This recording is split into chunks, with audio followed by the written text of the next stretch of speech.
Hey everybody, it's your buddy's pal Anthony here, and today I want to talk with you guys about Top Gun Maverick. It was a lot of fun. I enjoyed it.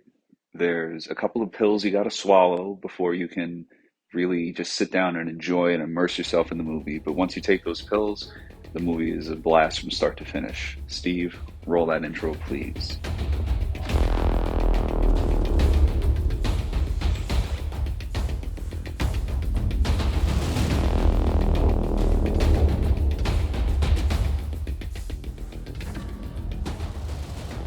Okay, so Top Gun Maverick. Uh, right off the bat, and I think it's obvious to everybody, the pills you have to swallow are that at the end of Top Gun, we didn't get involved in World War III. And I recently rewatched Top Gun to try to figure that out. And they just keep saying the enemy, the enemy, the enemy. And it's hinted heavily that it's like the Soviets because the masks of the enemy fighter pilots, the MiGs, have the red star on it. So to me, that says Russians. But okay, somehow we did not get involved in World War III. That's pill number one. Pill number two. Not only is Pete Maverick Mitchell still the absolute tip of the naval aviator spear, he is the only one who can just keep doing all these crazy missions. He's the best pilot, and we have to believe that it's because he's a little reckless, or maybe just because he's that good of a pilot. And the pill is we have to believe that nobody, no younger pilot has the skills he has. I can understand they say no younger pilot has the experience he has, which is of course he has 40 years in service, which is another pill. Uh, so you have to believe that he is still the top. But you know what? Watching the movie, they make you believe that. So that's pill number two. Pill number three, uh, you have to just again believe that for those veterans out there like myself, you have to believe that one, he's still a jet fighter pilot after 40 years. I was in the Army, so I don't know about jets. I was a helicopter guy, but I have to believe, especially if he did combat missions like they say throughout the 90s and the 2000s in war, his body must be wrecked by all the exertion it's put under itself.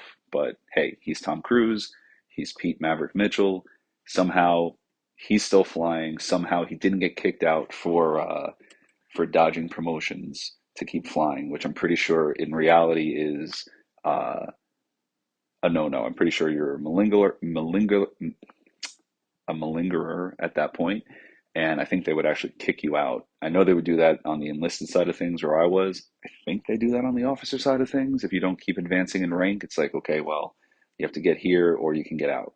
Anyway, so those are those pills. If you want to take them, keep listening. If you don't want to take them, keep listening anyway, please. So anyway, all right, I've taken those pills. Now the movie's starting. Heavy spoilers from here on out. Uh, it opens up. He is a test pilot. He's flying this gorgeous looking plane. I don't remember what they called it. I don't know if it's based on a real plane. It looks amazing, and he's doing tests to hit Mach 10. And of course, he's about to get shut down. And he's been training up for this mission, this test flight. Finds out they're going to get shut down. So what does Maverick do? Does he, oh well, that sucks. I guess that's the end of the Nope. He basically steals a fucking plane. He steals a fucking plane. He says, "Let's go." They want Mach 10. I mean, it's a PG-13 movie, so I think they only actually use fuck once. But if it was an R, he would have said, "Fuck it. They want Mach 10. They're getting fucking Mach 10. Let's go." And everybody's like, "All right, yeah, cool."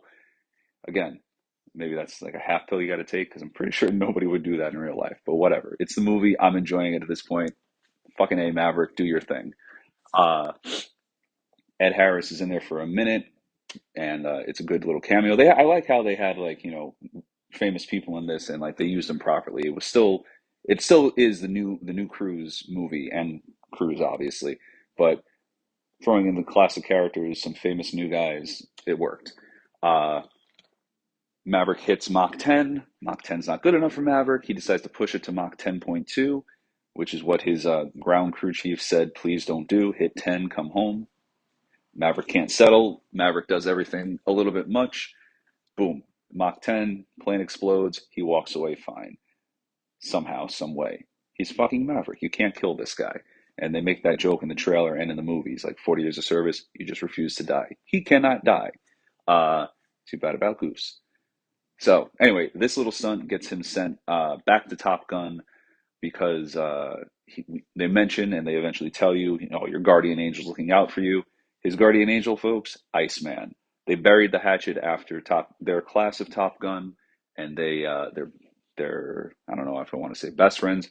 They're close. They incorporate Val Kilmer into the movie. They let him. He's just texting Maverick for a while, and then when you do actually see Val Kilmer, they work it in where he's still typing. They give his character pretty much the same sort of throat cancer that he had in real life.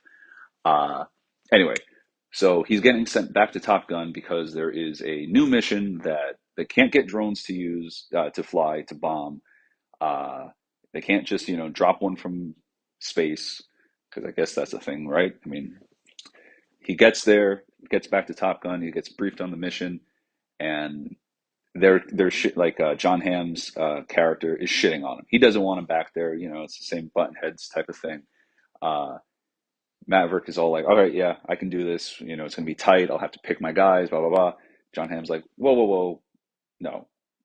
You're training these guys. You have to train these guys to fly this mission in this way." Blah blah blah. All right. He's not happy about that. He reluctantly goes to do it, and Goose's son, Rooster, is one of the Top Gun pilot graduates, because they're all Top Gun graduates, who is called back to train up to see who will make the cut for this mission. Uh, and I was a little worried about that because I was like, all right, what are they going to play this as? Are they going to play it as he's just blaming him for his father's death all these years later?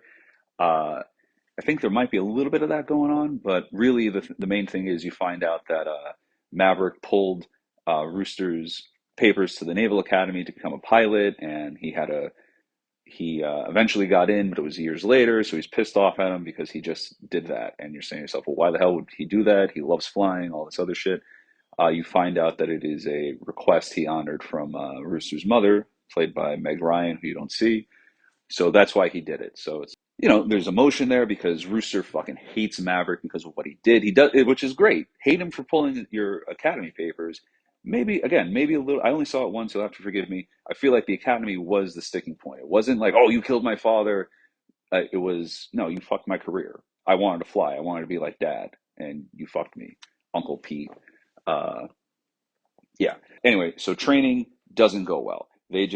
And by the way, there are a couple of like repeat characters in the sense that like there's Hangman, who's almost an Iceman Maverick hybrid.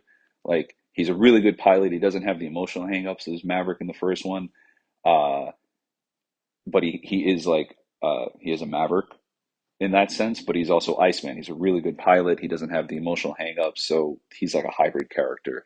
And there's some single seat fighters, there's some dual seat fighters, so there's a good mix of people in there. The new characters are compelling. Like again, it is Tom Cruise's movie. He's not passing the torch, which I thought was going to happen the entire time. I'm waiting for him to bite it. And spoilers, he survives, but he survives in like a crazy, of course, in like over like I guess I should. This is a pill you got to swallow too, and we'll get there. But there's one more pill coming. Sorry. So anyway, Maverick is just beating the shit out of all these pilots. They all think, he's 40 years old or 40 years of service. He's a dinosaur. He can't do any of this shit. Blah blah blah. And then he just proceeds to completely own them in all the training exercises. Maverick and Rooster, there's tension there. There's a cool scene where like they basically go into a downward spiral, like looking at each other, like racing towards the ground because they're just like, you know, Maverick's like, come on, let's talk about this, and Rooster doesn't want to talk, so like kind of seeing who's the best type of thing. The mission, it's not going well. Training's not going well. Iceman, Admiral Kazansky calls Pete, tells him, hey, we got to talk. Brings him in there. They have an emotional conversation. They recreated Val Kilmer's voice, which was cool. A really good moment to hear. And there's a nice little banter between them. He rouses Maverick back to like, come on, you got to do it, train them up, do it, do what they need. And then there's a nice little dig. He's like, and Iceman goes to Maverick after they like hug it out again. He goes, so tell me, who's the better pilot? And Maverick's like, we're having a nice little moment here. Let's not get into it. He goes back to training with, his he goes back to training them with his the new fire under his ass from Iceman. Training's still not going well. They have the volleyball scene, I believe, after this conversation, and things seem to be picking up. Then Iceman dies. Then John Hamm's Admiral character pulls Maverick from being the instructor, changes all the parameters to make it a easier mission on the pilots, which is so Matt. And I'm sorry, I should have mentioned this before. Maverick's training them to survive. It's got to be low. It's got to be fast. You got to be pulling all these G's. And he's doing that so that they have a chance to make it out of this. Basically, by the way, I did laugh because I was like, "You're totally stealing the end of A New Hope." They're doing the Death Star trench run because the mission is, and I'm sorry I'm jumping around, but it's a ramble, so deal with it. The mission is they have to blow up a still under construction nuclear power plant in the wrong country. I don't believe they ever mention where it is because I guess they can't. And basically, it is to avoid surface to air missiles that are on top of the mountains. They have to fly map of the Earth through this canyon, and there's crazy turns, and they have to go up and over the side of a mountain because it's the facility is in the bottom in this like valley between two mountain peaks or something. It's the Death Star run from A New Hope. They got to run the trench. They got to avoid the ion blasters. They got to hit the thermal exhaust port twice. Once just to blow open the vent, and then they got to do another one to actually drop in the bombs to blow up the reactor. It's totally A New Hope, but I don't care. It was still a lot of fun. So anyway, these pilots aren't cutting it. Not only is Maverick killing them because they got to survive enemy contact after they do the bomb run. They can't do the maneuvers like he can because they don't fly like he can. That's the whole point. It's only Maverick. So anyway, Maverick gets pulled. They lessen they lower the standards of the mission so that everybody can pass, and they're all like, "We're gonna die because what the hell? We're slowing down. We're going higher. We're gonna have to avoid the missiles. All this shit." And then what does he do again? He teaches the only way Maverick really can effectively teach, and that's by showing them that he's the only one who can do it. He steals another damn plane, and he does their Mach beggars Death Star trench run on his own. It's Death Star trench and part Beggars Canyon because the trench was straight and Beggars Canyon has all those turns, as you all know. So it's a hybrid course. So he does it. He, everybody's like all impressed and wild with him. John Hamm reluctantly appoints Tom Cruise lead pilot on the mission. Uh, they go on the mission. Rooster has his moment, like Maverick had his moment, because Rooster's like a too in your head pilot. He doesn't feel enough. He doesn't go by instinct. He's waiting for everything to be perfect. Uh, he eventually, and he there is a callback, like he does. Rooster at one point says, "Talk to me, Dad," the same way Maverick's always saying, "Talk to me, Goose." And that was fine because why wouldn't you? Your father's an aviator. You're an aviator. I'm okay with that. Uh, and then he hits the gas. He's flying more like Maverick. I don't want to say exactly like Maverick. Uh, Maverick is of course in the lead. He does his thing. Rooster comes down and he totally does a Luke Skywalker. His I believe there's a targeting. They're targeting the port, the hole that Tom Cruise has made. They're targeting with a laser system, and of course, the second plane flying with Rooster, its laser system screws up, so he has to use the Force, and he drops his bomb in. Mission successful. Holy shit! Now they're pulling out. Now they're as they pull out of the other side of the valley. Now they're shooting straight up right into surface to air missile radar territory. So they're doing, crazy air scenes throughout this entire movie. It was really great to see. I felt like I was it felt like I was in the cockpit with them because, like, in IMAX it must be amazing. I'm going to see it again in IMAX, I think. Uh, so, couple crazy uh, air battles going on. Maverick is doing some crazy shit to save Rooster because everybody's dodging missiles. Rooster is out of flares. He's got target lock from one of the missiles, and or no, I think there's an enemy fighter at this. Yeah, there's enemy fighters at this point. Uh, Tom Cruise does a. I'm like, oh shit, they killed him because he he does a crazy maneuver, fires the last of his flares to get the rocket off of Rooster's ass, and it works, but he gets hit too. And then Maverick goes down. They're all getting ordered back to the aircraft carrier. They don't show you a shoot. It's very deep into this movie at this point, and I'm like, holy shit, they actually killed Tom Cruise. I can't fucking believe it. And not only that, they go black. Get back to the ship. That's an order. Boom, cut to black. I'm like, holy shit, we're gonna fade in at a funeral for Maverick. Nope, of course not. They don't show it. He deployed his chute. He's in the snow. Uh, he starts running for a tree line because there's a enemy helicopter that found him and is shooting at him. And again, you think, oh shit, he's dead. Uh, and then boom, Brewster's jet shoots down the helicopter, but then promptly gets shot down himself. They give Tom Cruise an excuse to run in every friggin' movie. He runs in the beginning of the film to train up for the Mach 10 mission. He does a run over to Rooster at this point. They have a nice little interaction where he's like, "Are you okay? Are you okay?" And then he like shoves him down to the ground. He's like, "What the fuck were you thinking?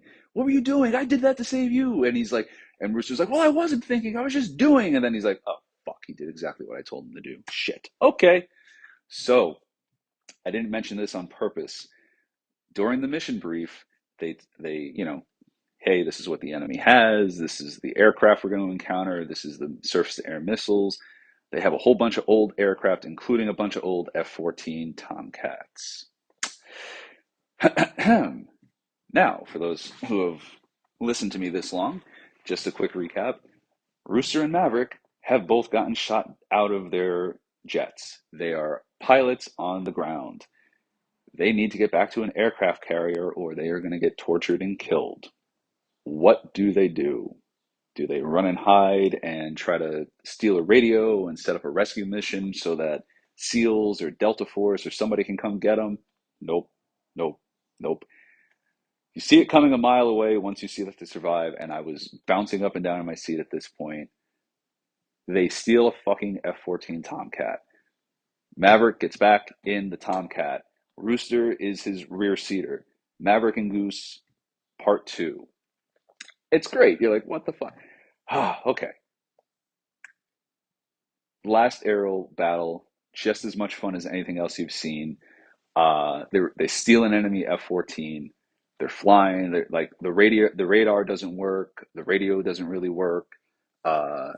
It's an old beaten up F-14 in some godforsaken country. They're not doing the best maintenance on it. Uh, they get into one last dogfight, and they keep saying fifth generation fighters.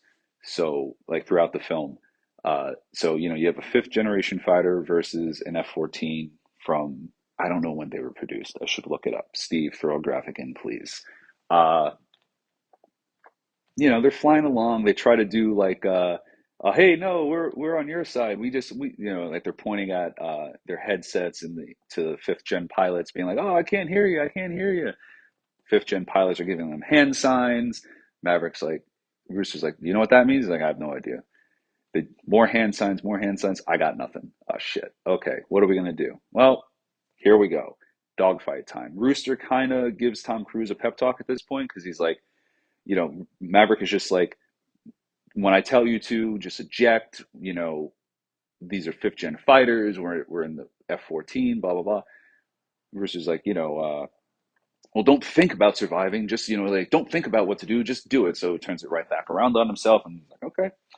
Uh, he real quick, like Tom Cruise does a quick banking maneuver and just like shoots the shit out of the fifth gen the close one of the closest fifth gen jets, so that's one out of the way right away. And it works because it was an unexpected thing. It wasn't like they were in the dogfight with two of them at this point, which would have been a hard sell to believe that they survived.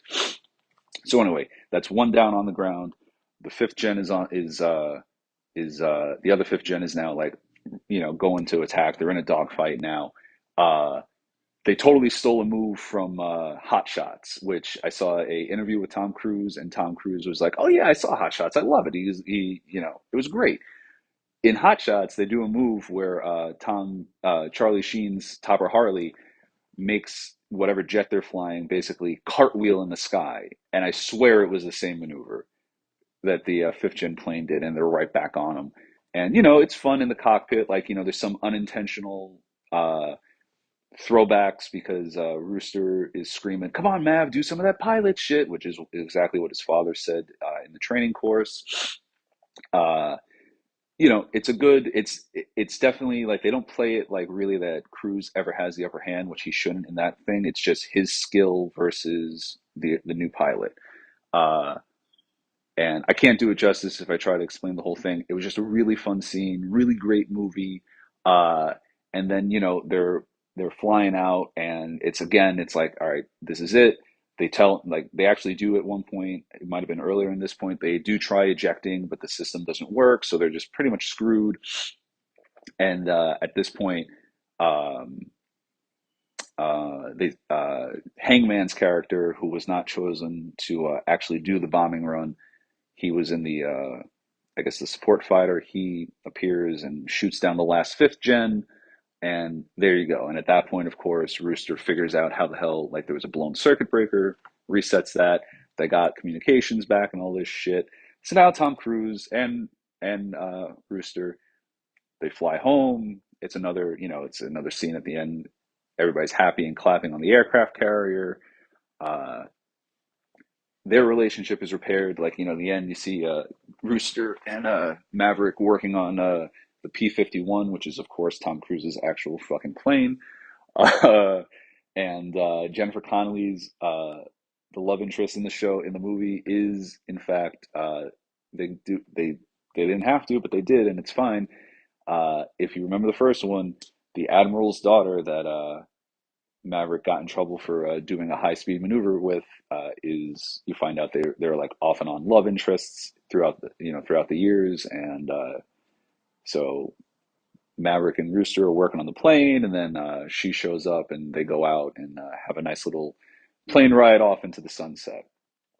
And yeah, that's Top Gun Maverick. Take those pills. Oh yeah, and the last pill, obviously, that I never actually said, you have to believe that they're just not dead in 2 seconds with an F-14 versus this amazing piece of machinery. You have to believe, which I do, that it's not going to be easy, but experience can compensate for the tech. Uh, so that's the last pill you have to swallow. I think we're up to 4 or 5 pills. Steve, give me a count, please. So yeah, that's Top Gun Maverick. Uh, they do. Pete Mitchell is now one of the few aces since the days of heavy dogfighting they mentioned, because on the aircraft carriers, some of the other pilots, like Rooster and Hangman, they're like, "Oh, I got one too," blah blah blah. And then I forget her name, the female pilot who's been in this entire movie, who I really just forgot her name because I just am spacing. She's like, "Okay, yeah, well, he got 5 now. He's an ace." So she's like, "You guys still ain't shit." Uh, and yeah, and that's it, man. Uh, a lot of fun. Go see it in the biggest screen you have access to. I am so glad that Tom Cruise waited to do this movie, or to release this movie. Uh, I'm gonna say this gave me the same hype level as Ghostbusters Afterlife. They did it right. They didn't. It's not just all the same old jokes. It's not just doing it for the sake of doing it. Swallow those pills. Go see the movie. It's a hell of a lot of fun. It is a summer blockbuster action movie, the type of stuff that you used to have to wait for the summer for. It wasn't like getting dropped on 1,000 different streaming services all throughout the year. This is the type of movie that you go to the movie theater for. It was amazing.